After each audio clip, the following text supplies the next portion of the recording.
Welcome, this is the AP Physics Workbook solution. Here we have Unit 2 Dynamics. The section is 2.J, Modify Atwood Machine. This is a modified Atwood machine. An Atwood machine has two masses for the most part. In its simplest form, a mass that is on a table and a hanging mass. And they're connected by a string and a pulley. In the scenario, in the diagram showed to the right, a block of mass big M has taken a quick hit from a bat and it moves to the right. After the strike, its front end is at the position x equals to 0 at time equals to 0. This is when it starts. That's when it gets hit. It moves to the right with the initial speed of v0. The ball slides on a rough surface, so there is a coefficient, kinetic coefficient, because it is moving. The ball slides on a rough surface and is connected to a hanging mass of mass M by a string that passes over an ideal pulley. The front end of the block reaches point x equals to d. It stops, and that time is t equals to t1. That instance, it comes to a rest. Then the block returns, then it goes to the left. It returns back to x equals to 0 at time 2. So time 1 stays here. Time 2 is when it's at x equals to d, and time 2 is when it comes back here. The reason why it comes back is because this mass is pulling it down, pulling it left. Right. Using the representation here, you are going to fill in these two free body diagrams. But first, I'm going to label what happens here to get a better picture of it. So this is what I wrote for the first one. This is, in this time, the object is getting hit by a bat, moves to the right. The object is on a rough surface, so there is friction, and the object will slow down because it will stop at x equals to d. And on this side, this is when the time interval where the object is moving left due to the hanging mass dragging it down. There we can start now by drawing its free body diagram. Okay?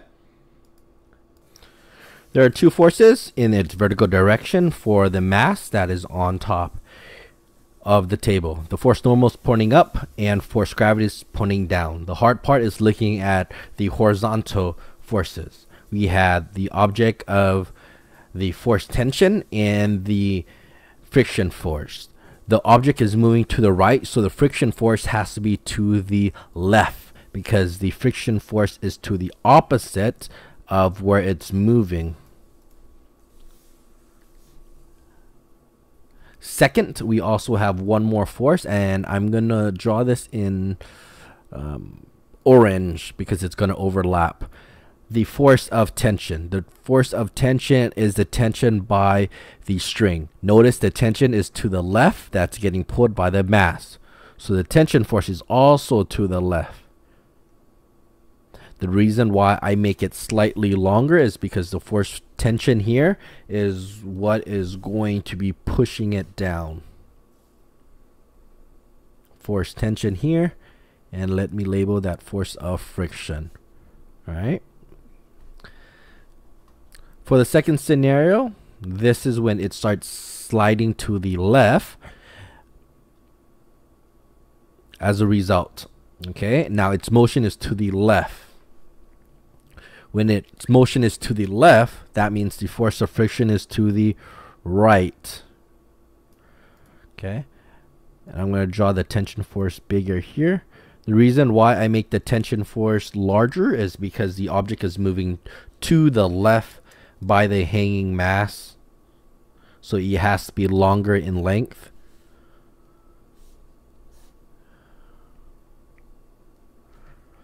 And now we have our standard vertical forces, force normal and force gravity. I want to point out two things for you.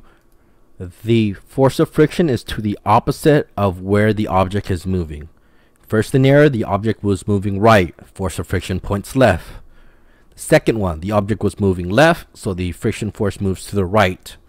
Force of tension is always in the direction of the spring of the string. The string was left, getting pulled down. That's why it's to the left. Okay, the next part, it asks us about the acceleration in the system. Before we do that, I would like to actually give you the equation. Okay, but let's look at this example because this example gives you great details In the book, you could take a look at this example. This gives you the calculation. Here we have an Atwood machine. They labeled all the forces for you. This is the force that is on the block that is on the table. This is the hanging one. Okay, the first thing that they ask you to do here is they get you what the force normal is, what the force of friction is. They give you the force in the X direction here, forces in the Y direction. They combine it to get force tension. Then in the end, they solve for a gravitational acceleration. Okay, this is the acceleration of the system. It's 1.4 here, and it goes down. This also question will ask you to find the tension, so they just plugged it back in. If you would like to pause and get notes down for this should really help you. Look at how they derive the acceleration. I'm going to now derive the acceleration for these two scenarios to help answer the next part of the question. I take the left and down as the negative direction and right and up as the positive direction. Looking at the way I did the calculation here, the acceleration for this system is negative ft plus negative fn because it's going to the left. On the right hand side, it is negative ft, which goes to left, plus positive f force of friction. This is the force of friction that's pulling it to the right. Okay, notice it is all dividing by m plus little m. This should be little m.